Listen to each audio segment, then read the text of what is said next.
It's day 3 of our 30-day Pokopia Cloud Island, where yesterday we laid out all of these roads to begin building our first city center. And today we're hoping to do more of that, but a lot of our work is held up by the lack of terraforming available to us at the moment. I always start the day with like full rock smash, which is great. We could take out a lot of this land pretty quickly, but it runs out pretty quick. In order to maintain it, I need better food. Let's go check our farms and try and stay focused on the task at hand today, which is going to be cooking and then a new dream island. There's a couple more bits of supplies that we don't have access to yet that are kind of locked behind a dream island if I don't want to absolutely destroy the landscape here. And that, of course, is things like bricks and concrete. And so we're going to go to an island today that could supply us with at least one of those things. Let's find a grass-type Pokemon, and maybe these crops will be fully grown by the time we get someone like Bulbasaur over there. I guess you're the closest one, so come on. You know who we need is Leafeon. That would be nice. We can finally get an upgrade from whatever this is supposed to be. All right, so we do have everything available to us, at least a little bit. Oh, you're hungry. You want to eat something now? What? Why? Come on, you barely did anything. Here's a raw potato. Good luck with that. All right, they're pretending to like it, but I see right through it. Okay, my cut is not upgraded, so we are just gonna have to go through this, little bits at a time, but that's not a huge deal. And the food output today was honestly my wild card. I got up not certain if I'd be able to do the things I wanted to do because I just didn't remember how quickly we could get crops grown with or without the help from other Pokemon. So it looks like you only need to wait a day from a fresh seedling to fully grown crops if you use the Pokemon's help in both stages of the process, which is really nice. This could have gone a lot worse, so I'm happy about that. We're also getting points for harvesting veggies, which is great because I have a lot. Oh wow, finally full inventory. All right, we gotta go dump some stuff. I should probably deal with my storage sooner rather than later before it becomes kind of an issue where I have like 17 chests full of blocks and stuff and I have to like parse through it all. Right now, most of my stuff fits in my pockets. So I'm gonna try to do storage. I don't know, maybe tomorrow should be storage day, as fun as that'll be. I'm noticing that our crops now have like sparkles on them, except the wheat. The wheat does not. So I'm gonna see if Bulbasaur will make these ones sparkle as well. Not that I deserve it, I'm being kind of a jerk. But there we go, okay, great. So wheat, unlike the other crops, needs to be in essence like replanted sort of. It's going to take extra time for wheat, so all right, good to know. Okay, in order to start cooking, here's where we're held up now. We need copper to make like the cooking pot and the frying pan and stuff like that. The good news is I actually have copper ore. So first let's make a smelting furnace and get some smelting. Because our city is starting to encroach on our spawn area, I'm gonna move these kind of over here. All right, and it looks like we just got a wanted items request done too. I planted 3 of these down though. Let's get some fire types. I think we have at least a couple, right? Yeah, we got 3 actually. No, we have 4. So Charmeleon and Flareon. I also think we got Magby the other day, so this is great. All right, everyone will be able to smelt some stuff, and I think I have a lot of ores. So I do. I have copper, I have iron, and I also have Pokemetal as well. So let's do this. Let's throw some iron in here, and let's throw Pokemetal in here. And one at a time, they realize that I definitely need some help, and there they go. I love it. All right, so they're hard at work. There's better smelting furnaces that I think work faster. I don't know if I can afford those yet because obviously I don't have any metal ingots, but good. So we're on our way there.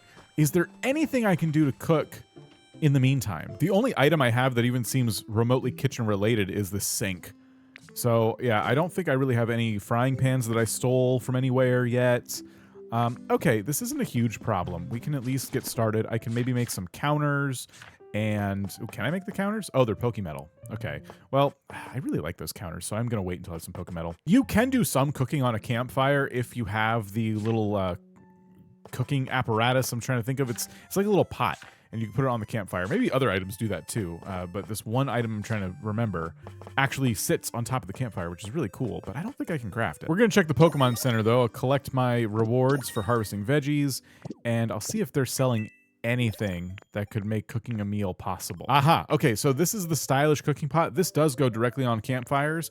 There's also a cutting board for making salads and we have a stylish frying pan. Okay, this is great. This is actually pretty much everything we need. I don't know. The frying pan might require a burner, but we're going to try it on a campfire. So let me buy these. And what I was talking about, just so you can see, is this item can sit on a counter, or you can put it on a campfire and cook off of it, which is really cool. It makes soups, so not really something I need at the moment. Frying pans, do they? Oh my gosh. They do. Not cutting boards, though. Okay. That just catches fire. This is awesome. Okay. So now we can make some interesting stuff. Let me make a counter real quick. I honestly think any table will do, but I'll make a counter and throw the cutting board on there. And I want to make vibrant hamburger steak. And to do that, we're going to make some salads first. And I can make a lot of salads, but we're going to start with maybe 20, which is still a pretty generous amount. So there's 20 simple salads, and then we go over to the frying pan. Oh, and I'm noticing that it's actually not letting me cook with anything but beans. So the salads are supposed to go in this dish, but I think because it's a campfire setup, it's limiting me on what I can cook. So I can make like a simple hamburger steak, which is not a bad thing, but until I get my stove with a burner and everything, I probably can't make the thing I'm trying to make. Okay. Well, listen, 20 salads is also not bad for my energy in general, but we need to see what it takes to make like a proper burner kind of setup and go from there. Oh my gosh, it's so affordable. It's only 1 Pokemetal. Okay, great. Well, we probably have that ready by now. We have 2, in fact. Oh, excellent. So we'll make 1 cooking stove. Let's pick up our frying pan and let's just set this up here in the great outdoors. One day I'll have a building. And we'll put this here, then we'll cook, and it remembered what I put in there last. Let me get some of this stuff out. Ah, yes, and we can access everything. So I can put in potato, and I can put in salad. And if I start cooking, we can make up to 12 of these. I'm gonna make 10. I'm gonna save 10 salads for just eating, and 10 will be part of our vibrant hamburger steaks. Awesome, okay. So now that we have these, a lot more is accessible to me in terms of when I go to Dream Islands and when I do projects here. This should make terraforming 1,000 times easier. We won't be constantly running out of food now. That's like pretty much the best food you can make for this particular role. So good on us. Now, it'd probably be in my best interest to, again, dump some of the things in my storage. Let's try to be somewhat organized about this. Right now, I'm just putting blocks in this chest. I'm gonna make another chest for like plants and stuff. We'll need 3 Pokemetal for this. Luckily, Flareon's almost done with that. All right, so this will be for any plants and seeds, things like that. Fully grown plants, seedlings, doesn't matter. As long as it's not like food, like directly edible food, it'll go in there. I'm also gonna put those things I collected yesterday, like the boulders and stuff, just, I don't know, nature decorations. I'll be more organized and meticulous later on when I actually build myself a house of some kind. Anyway, as far as traveling to a dream island today, having an entire inventory bag empty is probably ideal. I'm only going after certain things anyway. As for the island itself, these were the 2 we've been to so far. I think today we'll hit up a Pikachu island. These islands are great for twine and seashells and things like that.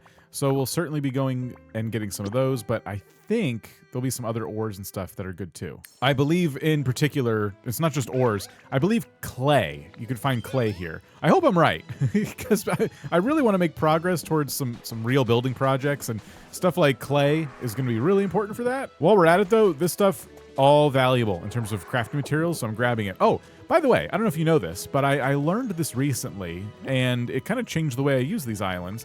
This sand here that has little red and green chunks in it, this has a chance of dropping seashells. And so if you go into like graveler mode here and you just harvest it, you will find, yes, we're getting some of those items.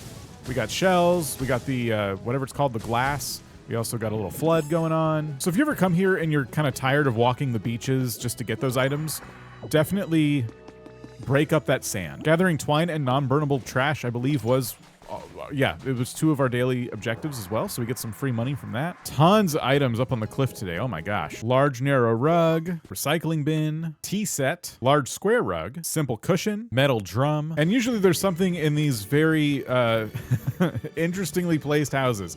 How is anyone supposed to live here? Huh, yeah, where's the owner? How did this house end up abandoned? I couldn't imagine. What are they hiding in here? Some habitat information. Ah, it's the Nothing But Pokeballs habitat. Okay, that one, I think I am able to like buy the crafting recipes for already. Let's take all this furniture. This is mine now. Oh, and there's another gold Pokeball here on the cliff edge too. 3 Pokemetal ingots, great. The real reason we're here on this Pikachu Island though isn't for any of that. It's for this, the soft clay, which I believe only appears at this layer. I'm not sure, but I will go ahead and just start smashing. We need as much clay as possible. Ideally clay that's not hovering over a cave, so it's a little easier to collect. But yeah, I need to take away a bunch of this because this is how we get bricks. Okay, let's see where we're at with clay. Oh yeah, okay. I'd say we have a pretty good jump start now on bricks. I also have a whole bunch of cave rock from that. I always forget to do this, but it's good to just drop extra rocks like this on the Dream Island and never return to get them because you eventually get so many blocks that for trading, you're covered. There's just no reason to keep all of that. So I always forget to do it, but this time I didn't. Then of course, the other reason I love the Pikachu Islands is because they have these big structures on them made of beams and stuff. And I don't have the recipe for these beams yet. On Cloud Islands, it looks like I can actually buy these, and I can't on my main save, so I tend to tear them down a lot. They're not too difficult to tear down, and these items are really, really fun to decorate with. So I am glad that this is here because I'm going to go ahead and tear down the structure and we'll probably end up using it in some kind of build. The most satisfying thing about tearing these down is letting all of the supplies accumulate at the bottom before grabbing all of it for your inventory. It's just, as long as they don't despawn, which I don't think there's enough here for it to hit the despawn limit of items on the ground, but it's just so satisfying to let it all accumulate. And there it is, a giant tower reduced to little tiny bags, now all in my inventory. And I have filled my inventory from this trip, at least all the available slots, so that's good.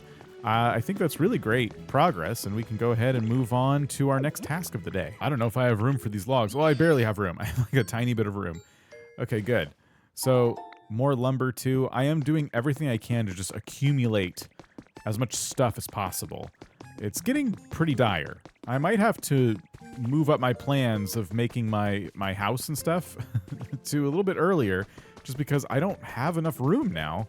And I really don't want to make so many chests where I have to like reorganize them later. That's so annoying to like put stuff in chests and then move it all around. We have ourselves some copper though. We got iron, we got Pokemetal. The only really big thing we're missing is concrete. So that's tomorrow. We can go to another Dream Island for that.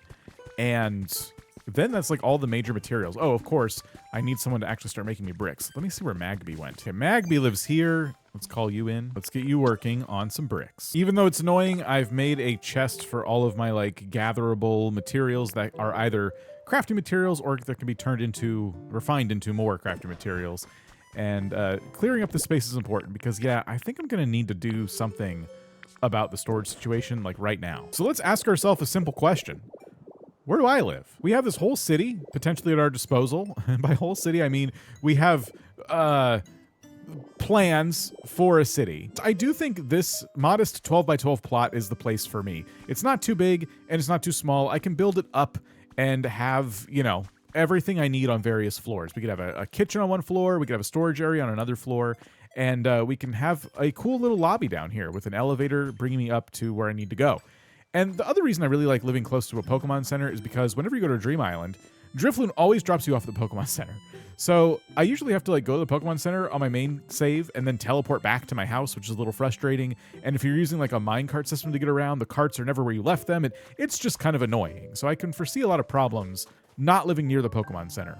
And so instead of seeing this as like a limitation, I'm going to embrace it. And I'm going to make myself a nice little plot just for me here in what will be a city. At my disposal right now are not the most blocks ever. I don't have like a ton of options, which is one of the reasons I've been kind of putting this off because I'm trying to make sure I have concrete and bricks and stuff so I unlock more of these things. Now, we are working on bricks at this very moment, which means I can make some pretty cool different types of blocks like stone brick. The stone bricks look awesome and I would like to use these for part of the building, for example. So we are getting that ability here imminently, which means I can start to focus on actually building this thing. And I just can't use anything that requires concrete or limestone, which is unfortunate. Some really good blocks in that particular category, but we have plenty at our disposal, I think, to at least get this started. There is one more problem though, and that is that we lack the paint ability in terms of Pokemon with paint. So if I do this, I see that the only Pokemon that can paint things is Smeargle, and I kind of suspected that. Smeargle's habitat is also unknown to us, which is kind of disappointing. I thought the main story would teach that to me. I'm going to look this up, though, because I don't think I can really wait. I can't do an entire build and not have access to dying things. That's out of the question. Fortunately for us, Smeargle's habitat is actually really easy to make, but I need to make an easel, and for that I'm going to need paper, and for paper we need a recycling Pokemon. We have a lot of options for this, none of which currently live here, but I think we can make that happen. So Trubbish is a very easy habitat, and most of this stuff I think I've already stolen and have on my person right now. Indeed, I just had to make a sign, and there it is. So this should give us Trubbish, or Garbodor, pretty quickly, I would hope. And Magby's still working on her bricks. Yeah, everything's kind of coming together. While we wait for those pieces of the puzzle to fall into place, there is just some stuff we can start to work on towards my dreams of being I want to say a homeowner, a skyscraper owner. And that's going to start with using these pillars as like the corners of my new house. I think using these as is without any paint on them is just fine. They're pretty nice and should get us going at least on like an idea of a structure in terms of like how tall we're going to want this thing to be. Oh, we already got this trash can going. I was just coming back for bricks, and it looks like Trubbish wants to live here? Yes. Perfect. I'm going to put you to work immediately. Trubbish is going to take waste paper and turn this into regular paper for us to give us 20 piles, which is probably enough for now. Magby's still working on the clay, but I'm going to take what I can for now. Probably almost done, I imagine. And I'm going to start making the bricks I would like to use for this building. We'll start with about 50 of these. That might be overkill, to be honest with you, but I'm going to see if this looks good. I'm thinking of kind of a two-tone setup where I do stone bricks on the bottom half and a different material on like the top half, just to kind of make it look a little more varied and interesting. But yeah, I'm looking at a lot of different like inspirational pictures of different types of buildings right now. And this is, I would say, kind of common to see buildings kind of use brick on like the lower part and, I don't know, wood siding on the upper part. I'm even wondering if I stop my pillars right there and change the corners as we get higher up on the building too. I like the idea of tall ceilings, so I'm keeping this first story kind of tall, and every story above it, probably one more story, maybe two max, will be that same height. I'm already basically out of bricks too. I don't have nearly enough. I'm going to carve out some windows, of course, but yeah, I'm just trying to keep it open right now, and I just keep like putting down some chunks of wall and seeing how I vibe with it. Good news is it looks like Charmeleon's done with our iron, which means they're freed up to help me with more bricks. I was just gonna say I need more fire types, but you know, we got some folks. That's good. So we're gonna have two entrances like that. And I could, in theory, put a third entrance if and when I get a road kind of curving around the building. But I might just stick to two. We're going to definitely want at least one wall to be not an entrance so I can put my elevator kind of central somewhere. And I need to decide the windows now because it'll save me on blocks, which I'm desperately low on. And I think for windows, it would be nice to keep some of our blocks as like a foundation. In fact, I might even change the foundation to be a different block. But I think we start the windows up here and we have them go to, you know, ceiling height. I think that can make this building look really nice and grand. And again, it'll save me on materials. Unfortunately, one of the blocks I really do want to use for this, because it's literally called foundation, is the foundation block. I want to use it for the foundation, but it needs concrete. And I really need a place to live now. I can't really be waiting for that. So I have to decide if maybe I just want to go in and put the concrete in after. You know, just get something ready now. If I can just get the floor in, this might sound weird, but if I can get my storage level done and get my flooring in, that would allow me to start my storage system today. And I can worry about the details of this skeleton building as time goes on. Okay, so there's our theoretical 3 entrances. And I'm just now realizing the elevator's actually an odd number. Elevators are 3 blocks wide, so I'd actually probably end up putting it in the corner. So I could put a 4th entrance here if I really want to, but I'm not going to. This is going to be a solid wall, and I'm going to do the windows a little bit differently. I just have to decide exactly where the elevator is going to live. And to be clear, I'm a ways off from even making an elevator. We need Tinka gears, which means we need Tinkaton or maybe someone from that line. And then I also need glass and concrete. So 2 other things I don't have access to right now. So we're a couple days away from making an elevator, but obviously I'm planning for it. We can put a ladder there for now. And listen, if I really want to, I can make a concrete mixer. I can go into one of the other biomes and actually mine the limestone that's there. I really don't like doing that. I'm sure you've probably already been leaving comments saying, just go use the stuff that's on your island. Why are you waiting for Dream Islands? But I don't like doing that because it doesn't respawn. You only get one, and I just don't like the sound of that. So I'm not doing that yet, but it's not a bad idea, and maybe for like something like desperate, I could go ahead and grab maybe a little bit of limestone, maybe grab it from, you know, inside of a mountain to where you can't see it mess up the terrain. But we're also not in the biggest rush. I got plenty to do. I have plenty to do. I can wait if I need to. We're going to put the concrete mixer right here, which means I'm going to need to bring some water up. But yeah, if it makes you feel better, I will have a concrete mixer sitting here tempting me to go into the mountains and steal the limestone that's already up there. As for flooring, I have a lot of great options. I'm going to go with some stone flooring for the lobby. I'm going to use not only this stone flooring, but I'm going to use the one next to it as well that has like a little pattern on it.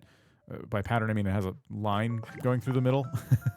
And that'll be the lobby. All right, so I put the non-patterned ones kind of in this shape here, and then I'm going to fill the middle with the ones that have the little line going through them. And I think that'll look kind of nice. There we go. It all kind of blends in together, but it looks good. I think this is fine.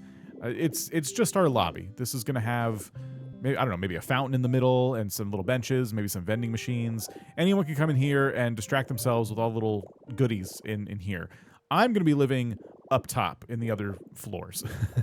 So I think, hopefully, this will keep Pokemon from bothering me while I'm trying to use my crafting area / storage area. This right here in the corner will denote where the elevator is going to go. So we're going to plop it right here. It's going to climb up this ladder for the, you know, in the meantime, I'll be climbing up the ladder. And we will get up to the 2nd floor. And now I need to choose what kind of flooring I want for my place. I've been playing for over an hour, by the way, and I finally just got Ho-Oh to appear. That's great. That's one of my dailies. I'm going to give Geodude some Chesto Berries as well. I just realized I'm not doing myself any favors by not making dye. But anyway, I was talking about the flooring of my house. I think I know what I'm going to do, and what I'm going to do is a little bit weird and unprecedented, but I have a good reason. First, let me grab this feather, and I'll explain. For the flooring of this building, I've decided that I am going to make it 2 blocks high. And the reason for that is simply because I always struggle to hide power in these buildings. There's an issue when you're using wireless power transmitters in that they are a block. They're 1 block by 1 block, and they look kind of cool, but they can't be dyed. They all kind of look the same. And unless you want to use them as like a stylistic kind of option in your buildings, you'll want to try and hide them somehow. And whenever I make little skyscrapers and stuff in this game, so far I've just kind of like dealt with the fact that I gotta have them exposed somewhere. But by making my flooring 2 blocks high, I can make this the storage room, and I can hide my wireless transmitters under items like chests and stuff. If I really want to go wild, I can make the floor 3 blocks high and really hide the things, but that feels like a big waste of space. But because I'm going to be making this building so tall and it's supposed to feel like a city, I think I have license to kind of like thicken up the floors and stuff. Doing it this way is also going to allow me to do things like maybe put a farm on one of the floors, because they're all going to be 2 blocks high, which means I can hide water in the ground, so to speak, and I can still have like a ceiling on the floor below. So it's kind of cool. I can maybe put a farm on the roof if I want to. And yeah, I'm going to do it this way. And I normally wouldn't want to like use the kind of space we're going to use to do something like this, but I think it's going to be worth it. So that's the plan. That is the plan for now. And in case it wasn't obvious, the reason that I'm kind of putting these inside the pillars is because I'm going to be putting other blocks as the facade to this part. So, we can put whatever floor we want, and we don't have to worry about it poking through the sides and messing up the design of our skyscraper, which is, it's starting to look like something. It's starting to look like an effort has been made.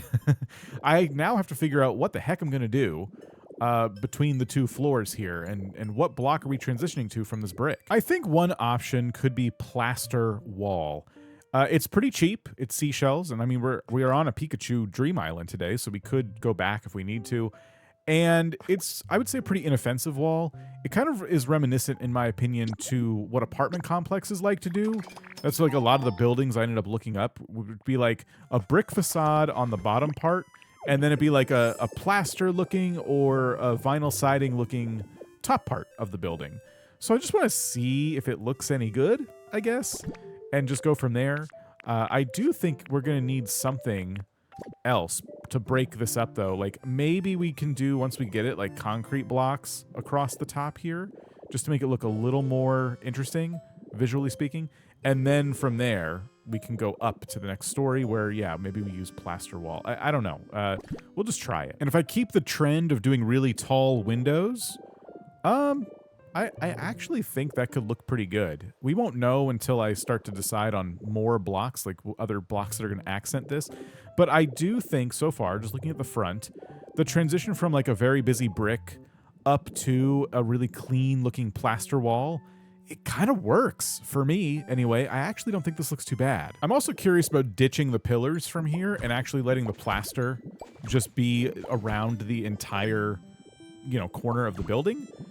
Because I think this could look kind of cool too. It kind of makes it look like the bottom part is, an industrial looking corporate commercial building holding up some apartments or something above it, right? Some lighter weight, cheaply built apartments.